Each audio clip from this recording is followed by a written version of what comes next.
কে ভয় করে তাহারা বলুক তাহার দয়ানন্তকাল স্থায়ী। আমি সংকটের মধ্যে হইতে সদাবকে ডাকিলাম, সদাব আমাকে উত্তর দিয়া কুশল স্থানে আনিলেন। সদাব আমার সপক্ষ, আমি ভয় করিব না, মনুষ্য আমার কি করিতে পারে। আমেন।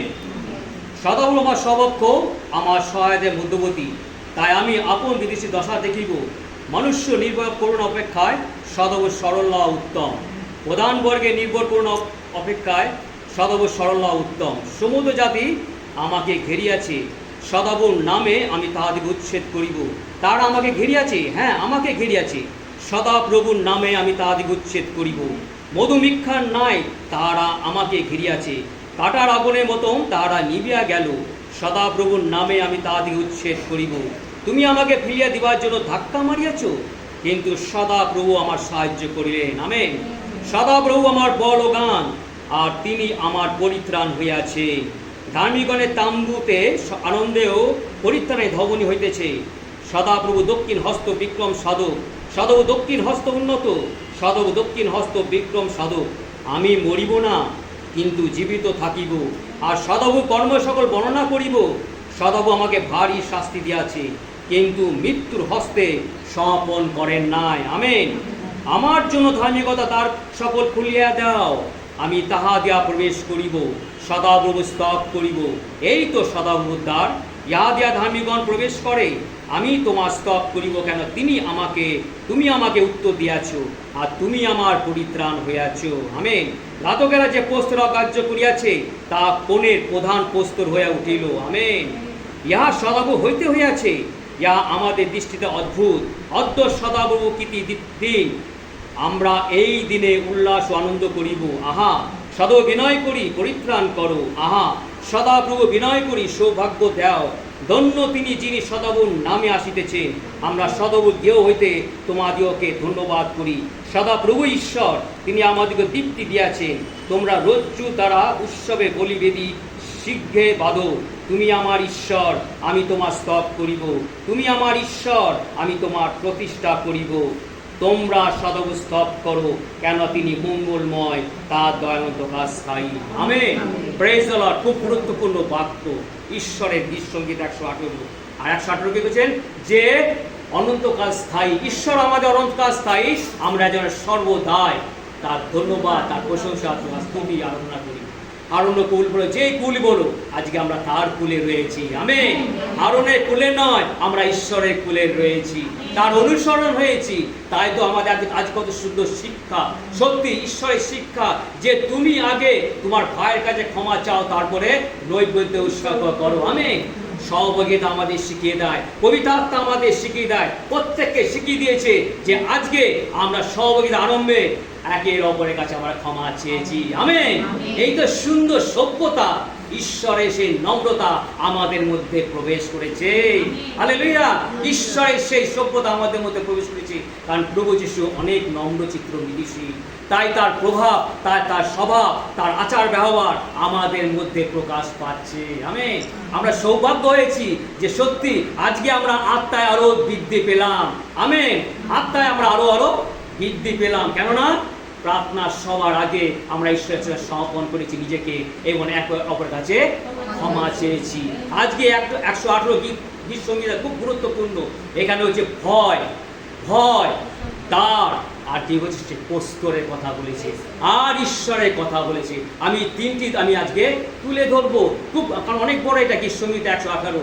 আমরা যখন গীত সঙ্গীতা ঈশ্বরের বাক্য বলবো, যেন সুন্দরভাবে স্পষ্টভাবে যেন আমরা গাঁথিয়ে তুলতে পারি। যখনই আমরা বলবো, আমরা ঈশ্বরকে গাঁথিয়া তুলি। আমেন। কারণ ঈশ্বর আমাদের মধ্যে দিয়ে সেটা প্রকাশ করে। প্রিয় বিশ্বাসীরা, আমরা যেন কোনো রকম যেন ভয় না পাই। আমাদের ভয় আত্মা দেয় না। ঈশ্বর আজকে বাক্য বলছে যে ভয় ঈশ্বর বলছে, তারা বলছে যে মানুষ আমার কি করবে, ঈশ্বর যখন আমার সপক্ষে। আমেন। কি বলছে? সদাপ্রভু আমার সপক্ষ, আমি ভয় করিব না, মানুষ আমার কি করিতে পারে। সদাপ্রভু আমার সপক্ষ, আমার সহায়দে মুক্তবদী, তাই আমি আপন বিদেশকে দশা দেখিব। আমেন। 6 পদে 118 6 পদে আমরা যদি হিব্রু 13 অধ্যায় 6 পদে দেখি যে অতএব আমরা সাহস পেলাম, অতএব সাহস পেয়ে যে প্রভু আমার সহায়, আমি ভয় করিব না, মানুষ আমার কে করিবে। Hallelujah, praise the Lord. সাহসপূর্বক, অর্থাৎ আমার সাহসপূর্বক হলো কি বল, যে সদাপ্রভু আমার সপক্ষে, আমি ভয় করব না, মানুষ আমার কি করিবে। Praise the lord. আমরা যদি মতি 10:28 সেখানে দেখি যে বলছে, অতএব যাহারা শরীরকে বধ করিতে পারে, আত্মাকে বধ করিতে পারে না, তাহাদের ভয় করিবে না। কিন্তু যিনি শরীর এবং আত্মা দুটোইকে নরকে বিনিষ্ট করতে পারে, বরং তাহাকে ভয় করো। আমেন। তাহাকে ভয় করো। আজকে আমার ঈশ্বরকে আমরা ভয় করব। আর ভক্ত দাউদ বলছে, সেই দিন অনেক বিপদ আপদের মধ্যে, সংকটের মধ্যে, তাড়নার মধ্যে, সেই মরুমুরির মধ্যে, জলে ছিল না, তৃষ্ণার মধ্যে, তার উপর নির্ভর করেছিল, ঈশ্বরের উপর সে ভয় করেনি। অন্ধকারে গুফার মধ্যে সে ছিল, কিন্তু সেখানে আলো এসছে, জল এসছে, অন্ন এসছে, সমস্ত কিছু, এবং রক্ষদূত দ্বারা তাকে ঘিরে রেখেছিল। কারণ কি বলেছেন, যে মনুষ্য আমার কি করবে, ঈশ্বর আমার সপক্ষে। আমেন। প্রিয় বিশ্বাসীরা, আজকে আমাদের মধ্যে যত সংশয়, যত সংকট, যত তাড়না, যত রোগ ব্যাধি যা কিছু আছে, আক্রমণ, অপমান, তাচ্ছিল্য তুচ্ছিল যা কিছু আছে, যা কিছু আসবে, আমরা যেন ভয় না করি। আমরা ঈশ্বরের বাক্যের মধ্যে প্রবেশ করি, আর ঈশ্বরের বাক্য যখন প্রবেশ করব, আর ঈশ্বর আমাদের মধ্যে উপস্থিত হবে।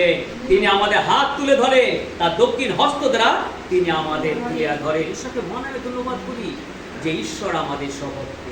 যে মানুষ কি করিবে, মানুষের কিছু করতে পারবে না। ঈশ্বরের বাক্য তাই বলছে। 10:20 সেই বইতে বলছে যে যারা শরীরে বধ করতে পারে এবং আত্মায় বধ করতে পারে না, তাদের ভয় করো না। কিন্তু শরীর এবং আত্মা উভয় যে বিনিষ্ট করতে নরকে দিতে পারে, তাকে তোমরা ভয় করো। হ্যাপি বিশ্বাসীরা, ঈশ্বরের ভয় জ্ঞানের আনন্দ। হ্যাপি বিশ্বাসীরা, আমরা যেন অনবদ্য যেন প্রার্থনা করি, নম্রচিত্তে হই এবং নিজেদের অনুতপ্ত হই। আর আমরা আজকে সুন্দর আদর্শ, ঈশ্বর আদর্শ সে দেখে দিলাম, ক্ষমার মধ্যে আছে আমাদের সব। ঈশ্বর আমাদের তিনি ক্ষমা করে দেন, ক্ষমা করে দেন। ঈশ্বরকে মনে ধন্যবাদ করি। সেখানে আনন্দ নেমে আসে, প্রেম নেমে আসে, ভালোবাসা নেমে আসে, শান্তি নেমে আসে, এবং অনুগ্রহ ঈশ্বর আমাদের দান করেন। Amen. Hallelujah, praise the Lord. আর এখানে কি বলছেন, আরেকটা আমি দেখবো এখানে 19 পদে, আমার জন্য ধার্মিকতা দ্বার খুলিয়া দাও, আমি তাহা দিয়া প্রবেশ করিব, সদাবু স্তব করিব। এই তো সদাবুর দ্বার, ইহা দিয়া ধার্মিকগণ প্রবেশ করিবে। আমেন।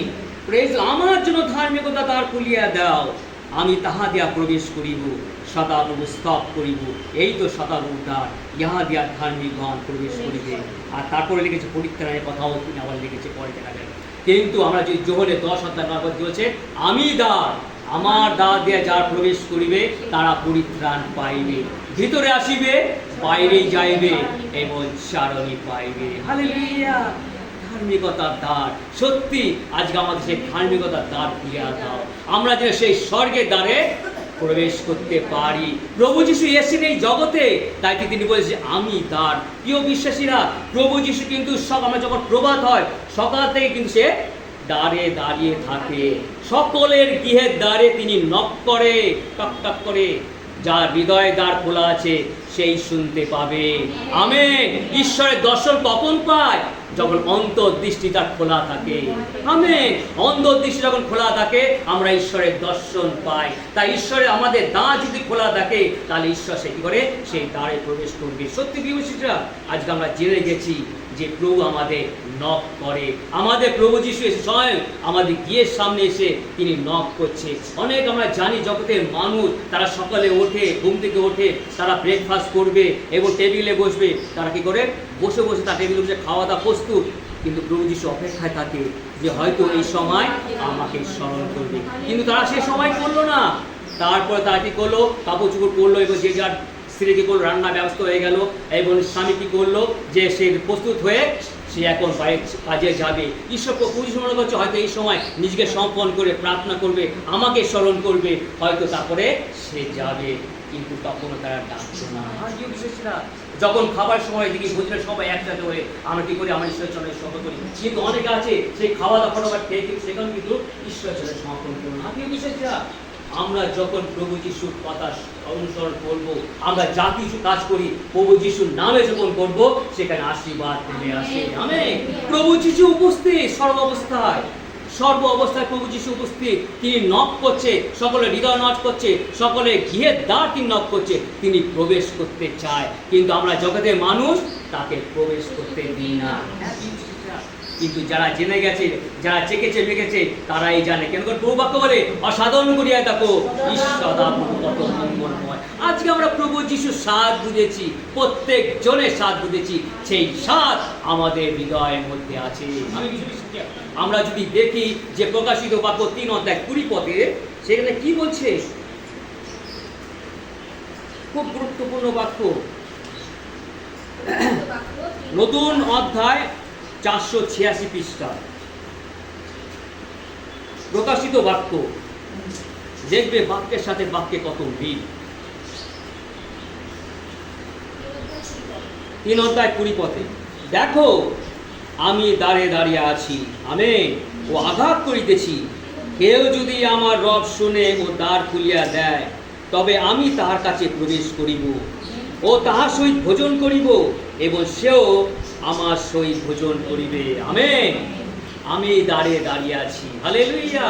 আমি দ্বারে দাঁড়িয়ে আছি ও আঘাত করিতেছি। কেউ যদি রব শুনে ও দ্বার খুলিয়া দেয়, তবে আমি তাহার কাছে প্রবেশ করব। প্রিয় বিশ্বাসীরা, আজকে আমরা কিন্তু সেই দ্বারের শব্দ, আমরা নক নক শব্দ শুনতে পাই। হালেলুয়া।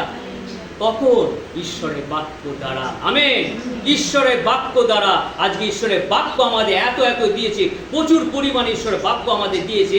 যখনই সে সময় হোক ঈশ্বরে ডাকি, আর ঈশ্বর প্রভু যিশু উপস্থিত হন। হালেলুয়া। সঙ্গে সঙ্গে উপস্থিত হন। প্রভু যিশু আগে আমাদের উন্নীত করেছেন, তাই না? প্রত্যেক জনকে তিনি জানেন, প্রত্যেক জনকে তিনি জানেন। তিনি অনেক চেষ্টা করছে যেন প্রত্যেকটি মানুষ তার কণ্ঠস্বর শুনতে পায়। হালেলুয়া। কণ্ঠস্বর শুনতে পায়, আর কণ্ঠ শুনলে কি করবে? সেই দ্বার তার জন্য খুলে দেওয়া হবে, হৃদয়ের দ্বার তার জন্য খুলে দেওয়া হবে। কেউ বিশ্বাস, আমরা পবিত্র হয়ে জীবনযাপন করি, আমরা ঘরের ভিতরে প্রার্থনা প্রশংসা যে কাজ না করি, আমরা সকালে উঠবো, ঈশ্বরকে চরণ সমর্পণ করব, প্রভু যিশুর নামে সমর্পণ করব। আমরা খাওয়া দাওয়া করবো প্রভু যিশুর নামে, আমরা কাজকর্ম করবো প্রভু যিশুর নামে, আমরা যখন অসুস্থ করবো প্রভু যিশুর নাম সেখানে আমরা জপ করব। কারণ সঙ্গে সঙ্গে প্রভু যিশু উপস্থিত হন এবং আমাদের অন্ন জলে তিনি আশীর্বাদ করেন। আমেন। তিনি অনুগ্রহ দান করে, তিনি আমাদের চাঙ্গা করে তোলেন দেহ এবং আত্মা। এই আত্মা কোথায় যাবে? সেই স্বর্গে। সেই স্বর্গে যাওয়ার জন্য সেই দ্বার যেন খোলা থাকে। কেননা প্রভু যিশু বাক্য বলে, যিনি শরীর এবং আত্মার নরকে বিনষ্ট করতে পারে, তাকে ভয় করো। প্রিয় বিশ্বাসীরা, আমরা যেন পাপে না চলে যাই। দিয়াবল খুব চালাক, আমাদের পাপের দিকে ঠেলে নিয়ে যায়। আর প্রিয় বিশ্বাসীরা, বিশ্বাসীদের উপর বেশি আক্রমণ করে, সুযোগ খোঁজে কিভাবে তাদের বিনষ্ট করবে। হালেলুয়া। কিন্তু আমরা যেন সুযোগ না দিই, আমরা সেই শক্ত ভূমির উপরে যেন দাঁড়িয়ে থাকতে পারি। সেই শক্ত ভূমি হলো সেই বাক্যের উপরে যেন আমরা দাঁড়িয়ে থাকতে পারি। আর যখন বাক্যের উপর দাঁড়িয়ে থাকবো, সকল ঈশ্বর স্বর্গের দ্বার খুলে যাবে। আমেন। সেই স্বর্গে যে আমরা মৃত্যুর পর কোথায় যাবে প্রভু যিশু বলে দিলেন, সেখানে তার সাথে আমরা ভোজন পান করব। হালেলুয়া। স্বর্গে কারা করবে? সে আমাদের আত্মারা। হালেলুয়া। আত্মারা কিন্তু জীবিত থাকবে, আর ঈশ্বরের সাথে, সেই প্রভু যিশুর সাথে একসাথে ভোজন ও প্রাণ করবে। সত্যি কত সুন্দর প্রতিশ্রুতি তিনি আমাদের দিয়েছেন। প্রভু যিশু শীঘ্র আসিতেছে, মারান্নাথা। আমেন। হালেলুয়া। আরেকটা দেখেছি, আমরা দেখি কি হচ্ছে, লেখা আছে,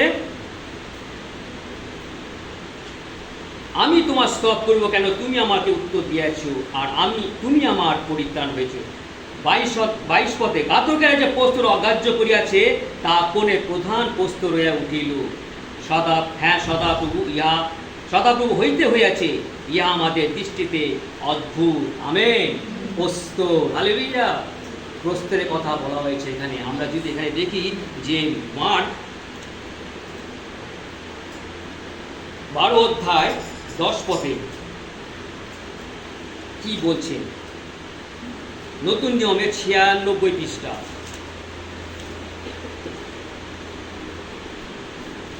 তোমরা গিয়ে শাস্ত্র বচন পাঠ করো নাই, যে প্রস্তর গাতকেরা অগ্রাহ্য করিয়াছে, তাহাই কোনে প্রধান প্রস্তর হইয়া উঠিল। আমেন। ইয়া প্রভু হইতেই হইয়াছে, ইয়া আমাদের দৃষ্টিতে অদ্ভুত। Amen. Hallelujah. Praise the lord. ঈশ্বরের বাক্য কি বলছেন? আর কেন প্রধান কোনে?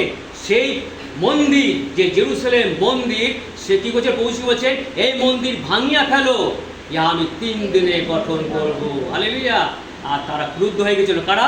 পড়োশি অধ্যাপক যাজকরা কি বলছিল যে এই মন্দির নির্মাণ করতে 46 বছর লেগেছিল, আর তুমি বলছো এই মন্দির ভেঙে ফেলো, 3 দিনে গঠন করবে। হালেলুয়া। কিন্তু তারা জানে না যে যিশু নিজের দেহ মন্দিরের কথা বলছে। কি বুঝতে চাও? প্রধান পস্তর তারা প্রভু যিশুকে অগ্রাহ্য করেছিল, মানে প্রধান পস্তরকে তারা অগ্রাহ্য করলো, তারা যিশুকে অগ্রাহ্য করলো, তারা যিশুকে মানতে পারেনি যে তিনি একমাত্র আমাদের ত্রাণকর্তা মুক্তিদাতা, তিনি মসিহা, তিনি যিশু খ্রিস্ট। হালেলুয়া। সবাই জানে যিশু খ্রিস্ট আসবে, সে মসিহা আসবে, কিন্তু যখন এসেছে তখন তারা গ্রহণ করতে পারেনি, অগ্রাহ্য করেছিল। তারা অগ্রাহ্য করেছিল। তিনি যিশুকে যখন অগ্রাহ্য করেছিল, তিনি মৃত্যু থেকে পুনরুত্থিত হলেন। আমেন। যখন তিনি মৃত্যু থেকে পুনরুত্থিত হলেন, তখন তারা বলছিল হ্যাঁ এই তো সেই প্রধান পস্তর, যে কোনে যেটা সেটা প্রধান পস্তর যিশু। কি করেছিলেন? বলেছিলেন যে পিতরকে, তুমি পাথর, মানে পস্তর, তুমি পাথর, তোমার উপরে আমি আমার মণ্ডলী গাঁথিব। আজকে বিশ্ব জগতে সেই মণ্ডলী, কার মণ্ডলী? প্রভু যিশু খ্রিস্টের মণ্ডলী। তিনি উচ্চকিত হলেন, প্রধান পস্তরে উঠিলেন। আমেন। হালেলুয়া। প্রভু যিশু হলো আমাদের উচ্চ দুর্গ। হালেলুয়া। উচ্চ দুর্গ। প্রভু যিশুকে সকলেই বিশ্বাস করে, তাই না? যে কেউ মানুষ বিশ্বাস করে। প্রভু যিশুর নাম শুনলে, প্রভু যিশুর প্রচার শুনলে, প্রভু যিশুর কার্য দেখলে, আর বিশেষ করে বিশ্বাস করে যখন বিশেষ করে মানুষ কিসের জন্য যায়? তাদের শারীরিকের জন্য, জাগতিক জন্য, অসুস্থতার জন্য, তাদের আরোগ্য সাধনের জন্য তারা যায়, তারা এইভাবে বিশ্বাস করে। কিন্তু আসল কি তারা খ্রিস্টান হতে পেরেছে? বিশ্বাসীরা খ্রিস্টান হতে পেরেছে। যিশুকে সকলেই বিশ্বাস করে, কিন্তু খ্রিস্টান কতজন হতে পেরেছে? বিশ্বাসীরা খ্রিস্টান হতে গেলে সম্পূর্ণ যিশুকে বিশ্বাস করতে হবে। হালেলুয়া। আর সম্পূর্ণ যখন বিশ্বাস করতে হবে, তখন তোমাকে জগৎ ত্যাগ করতে হবে। হালেলুয়া। এত সোজা নয়, তাই খ্রিস্টান হওয়া এত সোজা নয়। যিশুকে সবাই বিশ্বাস করতে পারে, কিন্তু খ্রিস্টান হতে গেলে নিজেকে ত্যাগ স্বীকার করতে হবে, জগৎকে ত্যাগ করতে হবে, এবং যিশুকে সঙ্গে করে নিয়ে চলতে হবে। আমেন। প্রিয় বিশ্বাসীরা, আর যখনই আমরা যিশুকে সঙ্গে নিয়ে চলব, সম্পূর্ণ পবিত্রভাবে জীবনযাপন করব, তখনই হব আমি আসল খ্রিস্টান। হালেলুয়া। কারণ খ্রিস্টের সাথে আমরা তার রক্তের গুণে আমরা কি করব? তার আগিয়ে যাব, তার শক্তিটা, কারণ তার রক্তের দ্বারা তিনি আমাদের সূচীকৃত করেছেন। প্রিয় বিশ্বাসীরা, তাই ধন্যবাদ করি, তাকে বলছি সদা প্রভু প্রশংসা করো, তার আরাধনা করো, কারণ তিনি অনন্তকাল স্থায়ী। আমাদের প্রভু যীশু খ্রিস্ট অনন্তকাল স্থায়ী। হিব্রু বইতে 13 অধ্যায় যদি আমরা 8 পদে বলছি, যীশু খ্রিস্ট কল্ল অদ্য যে সে যে আছেন, তিনি অনন্তকাল স্থায়ী। যীশু খ্রিস্ট অনন্তকাল স্থায়ী। তাই প্রিয় বিশ্বাসীরা, হ্যাঁ অনলাইনে যারা দেখছে, যেন আমরা যেন যীশু খ্রিস্টের আমরা যেন তার অনুসরণ করি, তার বাধ্য মতন চলি, তার আজ্ঞা সকল পালন করি এবং নিজেকে সমর্পণ করি। আর যখন নিজেকে সমর্পণ করব, প্রভু যীশু তোমার ঘরে প্রবেশ করবে, তোমার দ্বার খুলে যাবে, আর তুমি প্রভু যীশুকে পাবে। আর প্রভু যীশুকে যখন পাবে, তোমার সমস্ত মনোবাঞ্ছা পূর্ণ করবে। তুমি একটা সুন্দর মানুষ, তোমরা একটা সুন্দর মানুষ, একটা সুন্দর প্রাণ, একটা সুন্দর চরিত্র ফুটে উঠবে আমাদের মধ্যে। বিশ্বাসীরা, কারণ প্রভু যীশু একমাত্র অনন্তকাল স্থায়ী। ঈশ্বরের বাক্য যারা অনলাইনে দেখছে, যতজন আছে, যারা শুনছে, যারা শুনবে, সেই আশীর্বাদ সকলকে দান করে ঈশ্বরের বাক্যে আমাদের আশীর্বাদ